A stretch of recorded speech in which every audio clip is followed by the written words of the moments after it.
Nossos companheiros aí de estrada, de aventuras, né? Estamos sempre disponíveis para a obra do Senhor. Graças a Deus por isso. Também agradecer a essa igreja amada pela recepção que os irmãos aqui têm dado também à minha filha. Todas as terças-feiras a Alana tem vindo aqui, dando aula de música, ajudando aqui o maestro Jefferson, né? A Alana é minha filha. E ela tem um carinho muito grande pelos irmãos, tem sido tratada com muito carinho aqui. E eu quero agradecer também aos irmãos por esse carinho com a minha filha. Que o Senhor assim continue vos abençoando em nome de Jesus. Amém? Amém. Bom, queridos, falar de família é coisa muito boa, né? Família é projeto de Deus, né? E eu sei que o tema da oração, da campanha dos cultos esse mês é Minha Família no Altar de Deus. E hoje acredito que seja o último culto desse tema, né? Por ser a última quarta-feira. A partir da semana... Ainda tem mais uma? Tem uma outra quarta. Ah, tá bom. Ainda tem mais uma quarta ainda. Então não acabou ainda, né? Então o seu milagre ainda vai chegar, né? E eu creio que muitos dos irmãos já receberam muita bênção, muita vitória para sua família durante esse mês e vão continuar recebendo em nome de Jesus. Amém, queridos? Amém. Meus amados irmãos, como a palavra, o tema dessa noite fala sobre família e fala sobre altar, eu trouxe uma palavra para o nosso coração nessa noite, de algo que o Senhor tem falado muito ao meu coração nesses últimos tempos, exatamente relacionado à família. E quando nós falamos de altar, nós sabemos que altar é um lugar de sacrifício, altar é um lugar de entrega, altar é um lugar de morte, altar é um lugar de se encontrar com Deus, altar é um lugar onde Ele vai receber ou rejeitar a nossa oferta, né? O altar é onde nós vamos oferecer algo ao Senhor, entregar, abrir mão de algo, e diante da motivação do nosso coração, o Senhor vai receber ou rejeitar aquela oferta. Nós vimos em toda a história do povo de Deus exemplos desse tipo, né? De ofertas que foram aceitas e ofertas que não foram aceitas pelo Senhor por causa da motivação do seu coração. Então o altar sempre precisa haver, o fogo de Deus sempre está pronto para ser derramado sobre o altar, mas o que importa, o que vai definir o sucesso daquela entrega ou não é a oferta. O que nós estamos entregando no altar do Senhor. E como o tema fala sobre a minha família no altar de Deus, então eu creio que nós estamos colocando a nossa família diante do altar do Senhor. A nossa entrega, a nossa oferta para o Senhor tem sido, nesse mês, nessa campanha, a nossa família. Só que muitas vezes pode acontecer de o Senhor não estar recebendo algumas das nossas ofertas, parece que o fogo de Deus não vem, parece que a aprovação do Senhor não vem sobre aquilo que nós estamos colocando diante dele, porque em algumas situações pode acontecer de o altar não estar perfeitamente arrumado. E nós vemos na palavra do Senhor também, muitas vezes, a ordenança de que o altar precisa ser refeito, de que o altar precisa, em algumas situações, ser reconstruído, ser acertado, para que então a oferta sobre ele seja oferecida e o Senhor então se agrade ou não daquela oferta. Então o primeiro passo é colocar o altar em ordem. E muitas vezes, queridos, em se tratando de família, em se tratando de lar, em se tratando de relações familiares, às vezes a nossa oferta, às vezes a bênção não tem vindo sobre a nossa casa, porque talvez algumas pedras do nosso altar precisem ser realinhadas, precisem ser colocadas de volta no seu lugar acertado. Eu não vim aqui essa noite para exortar ninguém, para puxar a orelha de ninguém, para bater em ninguém, mas eu vim aqui nessa noite com uma incumbência pesada de ser profeta de Deus aqui nessa noite, amém? Porque muitas vezes, quando nós recebemos do Senhor uma palavra, talvez de realinhamento, talvez até mesmo de confronto, essa palavra às vezes não é bem recebida, né? A palavra do Senhor nos fala que, nos mostra exemplos, né, de que quando um profeta se levantava e começava a dizer as verdades de Deus, muitas vezes ele não era bem recebido, né? Mas eu creio, irmãos, que quando o Senhor nos fala algo, quando Ele nos direciona pela Sua palavra, nunca tem da parte de Deus a intenção de nos rejeitar, de nos humilhar, de nos acusar, de nos envergonhar. A intenção de Deus é que sempre nós possamos nos arrumar, realinhar. A intenção de Deus é sempre de amor, de misericórdia, de estender a mão, para que nós possamos, através de uma talvez nova postura, alcançar aquilo que Ele tem para nós. Amém? Amém? Bendito seja o nome do Senhor. E eu vejo, queridos, que hoje em dia, nesses tempos em que estamos vivendo, tempos difíceis, tempos sombrios, tempos pesados para a família cristã, principalmente.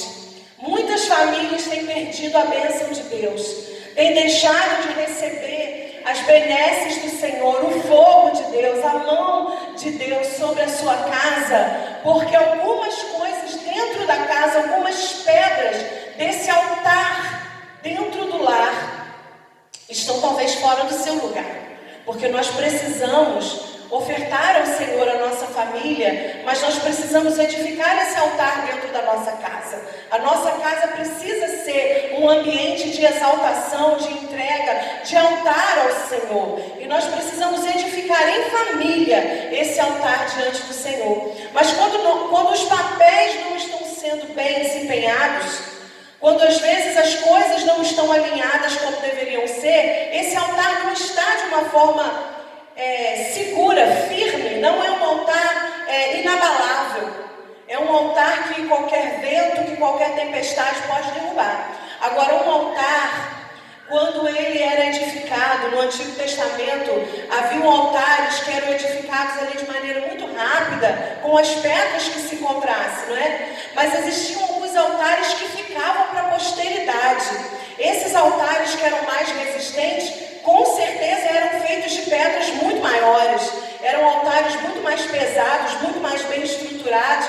E para edificar um altar na família que dure, um altar que atrai a bênção de Deus, dá trabalho, é pesado, às vezes são pedras difíceis de serem carregadas, mas que vão construir na nossa casa, no nosso lar, um altar inabalável, que nenhuma influência maligna, que nada do mundo pode acontecer o que for do lado de fora. O nosso lar vai estar inabalável, porque existe um altar firmado dentro de casa, um altar que foi construído com lágrima, com sacrifício, com entrega, porque é isso que se faz diante de um altar, entrega. E eu gostaria de ler, irmãos, na Epístola de Paulo a Tito, no capítulo 2. Então a gente vai falar um pouquinho sobre esses papéis dentro de casa que às vezes precisam ser realinhados. Essas pedras que talvez precisem ser realinhadas para que então o Senhor receba a nossa oferta diante do altar do nosso lar. Tito, no capítulo 2, a partir do verso 3, existe aqui uma advertência para nós que diz assim: as mulheres idosas, semelhantemente, que sejam sérias no seu viver, como convém a santas, não caluniadoras, não dadas a muito vinho, mestras no bem, para que ensinem as mulheres novas a serem prudentes, a amarem seus maridos, a amarem seus filhos, a serem moderadas, castas, boas donas de casa, sujeitas a seu marido, a fim de que a palavra de Deus não seja blasfemada. Que grande responsabilidade!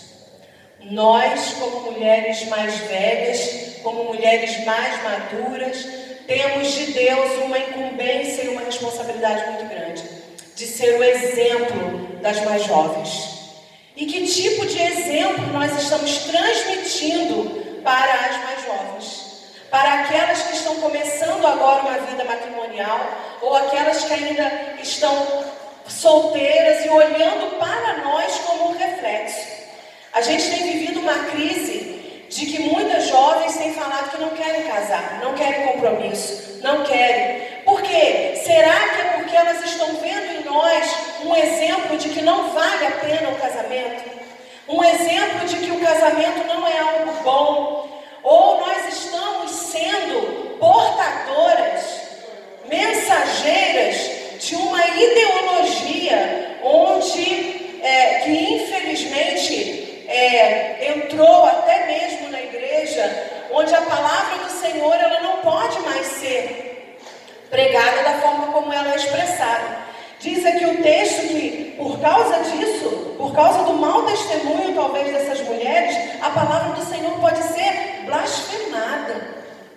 Imagina, irmãos, irmãs amadas, né? Porque as mulheres eu estou me dirigindo agora, né? Imagina a nossa responsabilidade como exemplo das mais jovens. E que tipo de exemplo? Diz aqui a palavra: sérias no seu viver, não caluniadoras, mestras do bem, para ensiná-las o que? Amarem seus maridos, seus filhos, serem boas donas de casa, sujeitas aos seus maridos, para que a palavra do Senhor não seja blasfemada.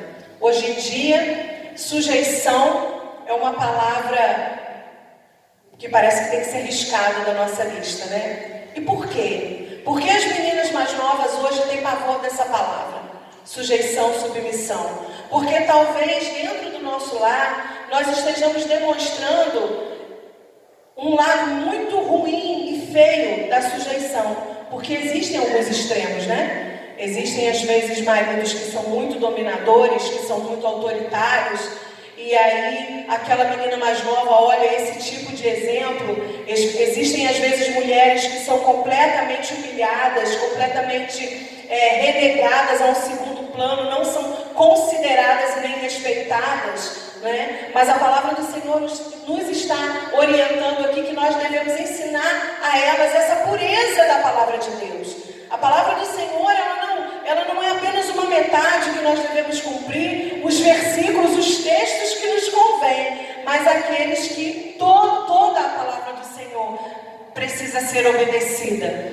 E às vezes é difícil se sujeitar, às vezes é difícil se submeter, mas altar é lugar de entrega. Altar é lugar de matar as nossas vontades. Altar é lugar de matar aquilo que nós achamos que devemos fazer e não podemos, não devemos, para não blasfemar, para que a palavra do Senhor não seja blasfemada. Nós vemos, irmãs, infelizmente hoje em dia, na igreja do Senhor, o espírito de Jezabel. E ele não é novo, isso não é novidade, né? Porque a história de Jezabel aconteceu no Antigo Testamento, mas nós vemos lá no livro de Apocalipse, na carta do Senhor Jesus, escrita por João à igreja de Tiatira, ele falando para a igreja: olha, eu tenho contra você que você tolera Jezabel. Então, quer dizer, não era a Jezabel, esposa de Acabe, obviamente, mas aquele espírito, aquela ideia, aquele comportamento, aquela cultura já estava impregnada na igreja, nos primórdios, nos primeiros anos da igreja. E infelizmente, ainda hoje nós vemos dentro da igreja o espírito de Jezabel. E além da prostituição, além da idolatria, eu vejo nesse espírito de Jezabel um espírito de uma mulher insubmissa, o espírito de uma mulher que manda, que ordena, que toma as atitudes à frente do esposo, do seu marido, que era, no caso, o rei. Todos nós aqui conhecemos a história do rei Acabe, e quando Jezabel se casou com ele, uma das primeiras atitudes daquela mulher foi o quê? Mandar matar os profetas. Mandar matar os profetas do Senhor. Sabe por quê? Quando não tem profeta na terra, o povo se corrompe. Quando não tem profeta na terra, o povo acredita em qualquer coisa. Quando não tem profeta na terra, o povo ouve qualquer conselho, o que mais lhe agradar aos ouvidos.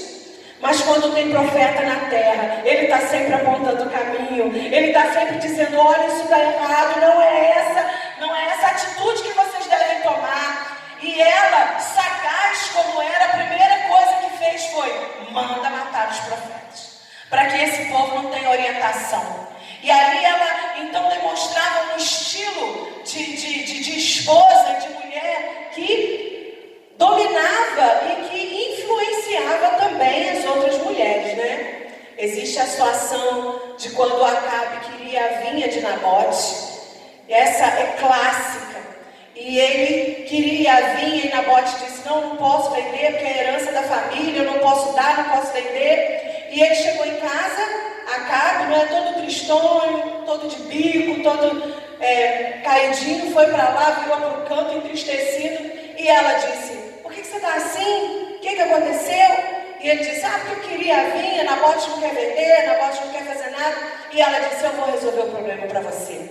Olha que perigo, olha que problema. E quantas vezes, irmãs, nós não vigiamos e assumimos o espírito de Jezabel. Já que o homem não faz, deixa que eu faço.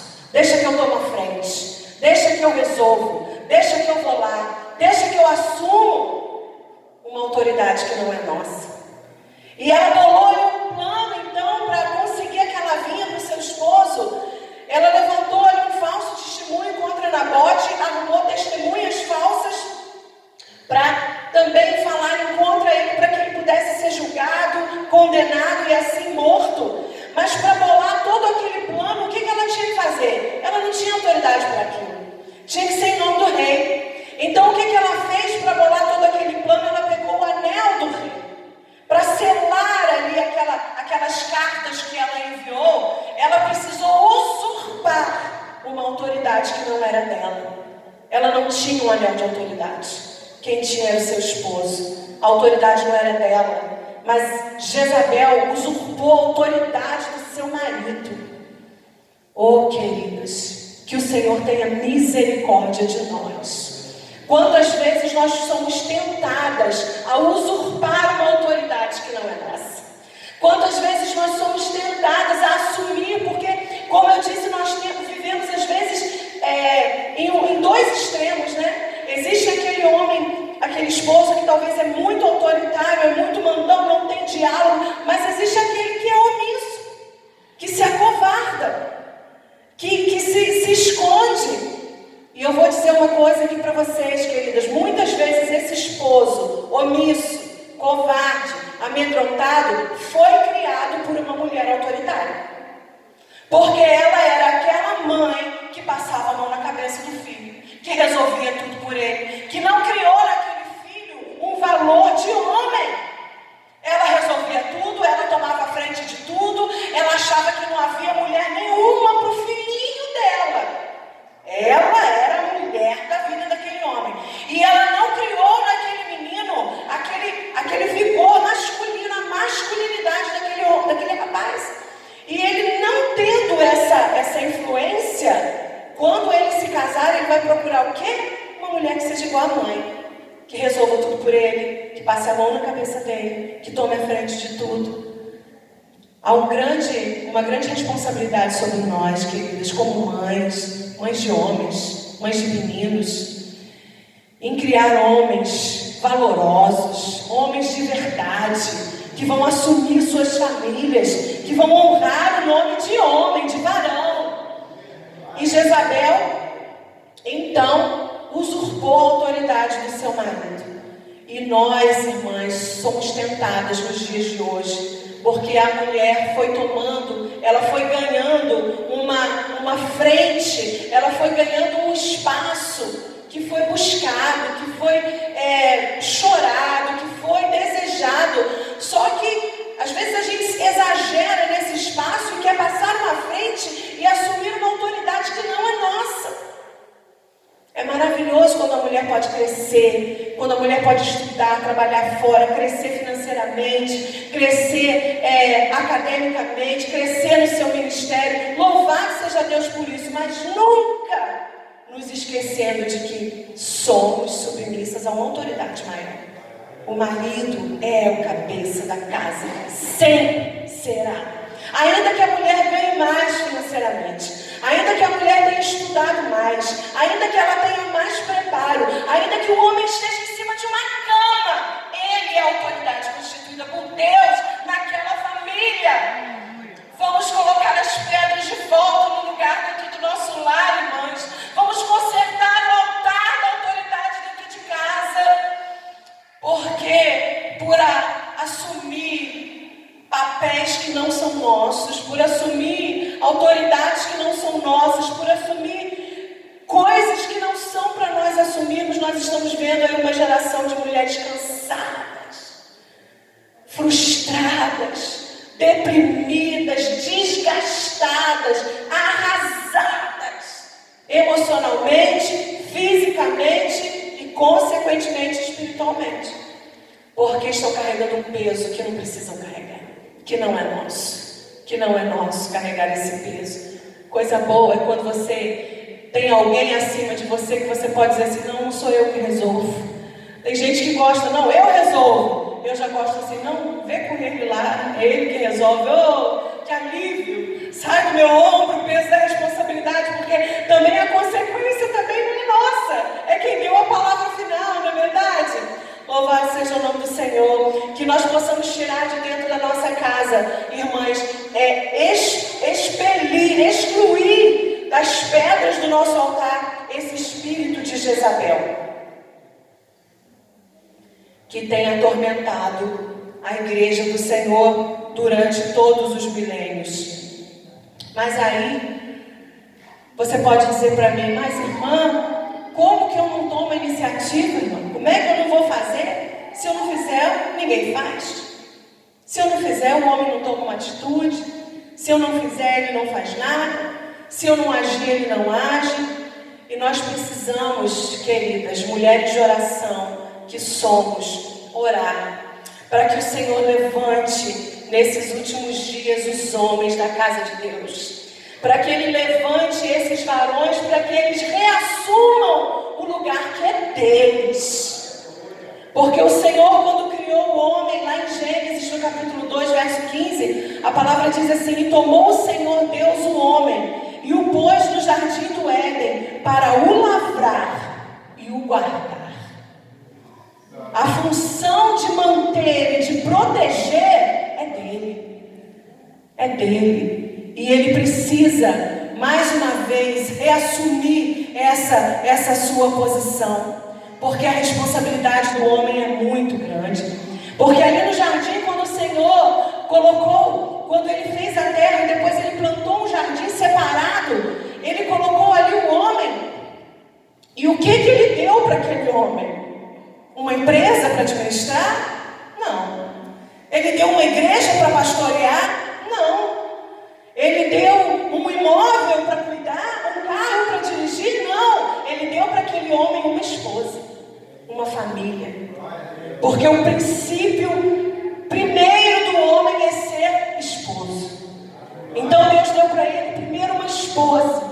Ele não deu uma igreja, ele não deu uma firma, ele não deu uma profissão, ele deu primeiro para ele uma família. Porque o princípio do homem, o homem foi criado prioritariamente, primariamente, para cuidar daquele jardim que é a sua casa, para manter a sua família, manter e proteger a sua casa como um jardim. E quando Eva comeu do fruto, ali, quando pegou da serpente e comeu do fruto, a partir do momento em que ela comeu, a Bíblia não diz que os olhos dele se abriram, nada aconteceu.